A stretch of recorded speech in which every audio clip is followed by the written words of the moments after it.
Hello everyone and welcome to another Tribe Forex Power Hour. Today is June 5th, 2014, and I'm going to do today what I've done for years, which is analysis of the markets and evaluation of our biases, which are based upon the 5 p.m. Eastern Time close of our daily bars and our 4-hour bars, depending. So what's our formula for success and how does this work? Well, at 5 p.m. Eastern Time, we do our daily market analysis to determine what the bias is. What is our bias? Our bias is the probability, the highest probability of price moving in one direction or the other. So if a currency pair has a high probability of moving up, we call a buy bias.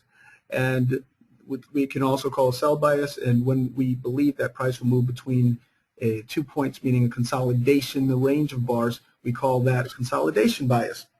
Now, there are 2 ways for us to execute the bias. One, we take a set and forget it trade, which means that we set our entry, stop loss, take profit after we do the bias, and then we will simply let the trade run until the next day. We can also day trade in the direction of our bias using what we call pods for bigger profits, which allow us greater leverage. If you don't know what a pod is, go to tribeforex.com.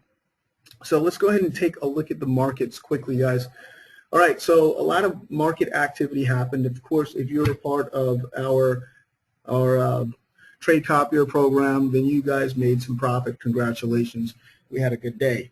I'll talk to you about that right now. I'm going to start with the euro dollar, and we're going to go from the euro dollar, starting with the euro dollar, to the dollar Swiss, to the pound dollar, dollar yen, etc.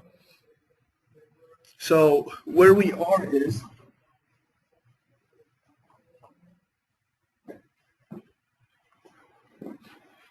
basically we walked into a consolidation. We're expecting a consolidation, and that consolidation bias worked out for us well.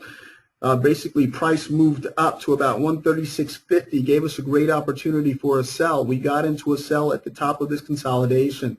Okay, price pushed all the way down from 136.50 to 135.04 or 135.01, almost 135.00, and then from here, guys, we got news just a couple hours before concerning the euro. So the euro, basically, they increased rates. We were not expecting that, and then you can see that price actually moved up drastically, and we went from 135.00 all the way up to 136.62. So we ran really the gambit as far as that's concerned with the euro dollar and with the other currency pairs as well. So price pushed down, and then from 31.3500 actually pushed back up to 136.50, and that's where we find ourselves. So what are we looking for now? Now, if one were to look at this, we would call this a consolidation. We could technically call this consolidation, but giving consideration to the fact that the market there's new news that's been released, and it really has shown us that there's a valuation, if you will, on the euro.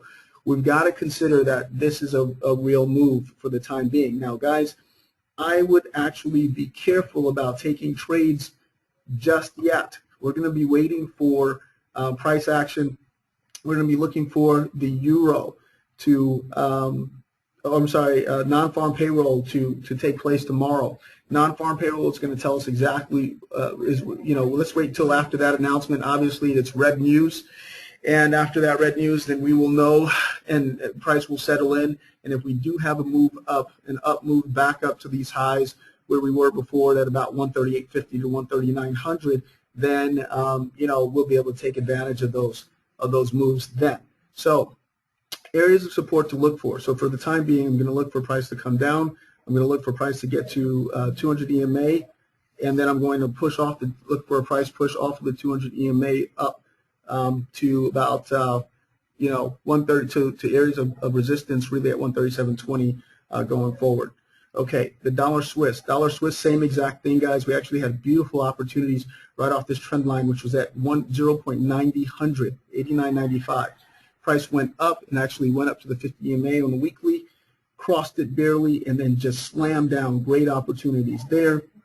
Obviously breaking through the flag formation there, and we're going to be looking for price to continue to move down. Pound dollar pushed up, guys. We have this beautiful opportunity here. There's a Bollinger Band, mid band here, and you can see that price bounced off of it and moved up. So first, price moved down from the 50 EMA. We expected a consolidation. It gave us that. It hit the middle Bollinger Band and then pushed right up back into the trend here. So we're going to be looking for this trend line here, 167.83, to become support for us, and we're going to be looking for buys off of that 167.83 area up to the top there. Okay, the dollar yen. The dollar yen, we do have movement on the dollar yen. We could look for greater movement going from here. Okay, I'm going to be looking for a reversal here and a continuation to the downside on the dollar yen. Looks like we have some dollar weakness, which may be displayed in the next day or two. Unemployment claims were not so bad. We will look for non-farm payroll to really tell us where the dollar itself will be going, and we'll follow it. But right now, it looks like we very well may have a signal for a sell here on the dollar yen. Aussie dollar. Aussie dollar clearly pushing up. We're going to get to an area of support, resistance, here at 0.9367. We can most likely expect for price to continue to push beyond that. Depending on the news that we get, if we have very clear news that's in line with a euro push up and what seems to be dollar weakness here being exhibited across all these pairs, all of our majors, we could look for a breakout of the trend line. Right now, the place to look at is 93.68 on the Aussie dollar, which is where the trend line that has lasted since October of last year. Okay, euro yen. Euro yen clearly had a push down and has closed right above, right back to the 50 EMA. We're going to be looking for price action to exhibit some form of, we're going to look for 50 EMA to be controlling here. We have nothing yet on the yen pairs. I do look for a push above the 50 EMA and probably the middle Bollinger Band here. Pound yen. Pound yen did exactly what we thought it would. We thought it was going to push up. Didn't quite get to our trend line. So the trend line is 173.05. I'm going to look for price to get up to that trend line at 173.05. 17300 is the number on the pound yen. Let's look for price to get there, and then we'll move from there going forward. New Zealand dollar, same thing. We had a big push up from this 200 EMA, bounce off of it to the 38.2, which it closed below. This could be a consolidation move. I'm not quite sure just yet if I'm ready to call that a buy. But tomorrow will be telling, and I think once price settles in, we'll have plenty of opportunity to take advantage of the move going forward. Be careful tomorrow, guys, on these pairs as we walk into non-farm payroll. So lastly, looking at the dollar CAD, which I'm going to close with.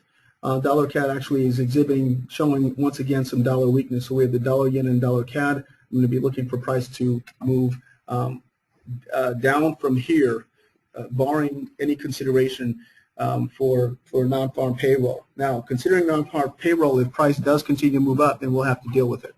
Having said that, guys, that's it for our day, and I look forward to talking to you next week. We will not be on a call tomorrow. I'll see you Monday as we discuss what happens with non-farm payroll and where we take it from here. For now, we do have buy biases on the euro dollar. I think that's very clear. Be careful through non-farm payroll, and I will see you on Monday. With all that, happy trading. Talk to you on Monday.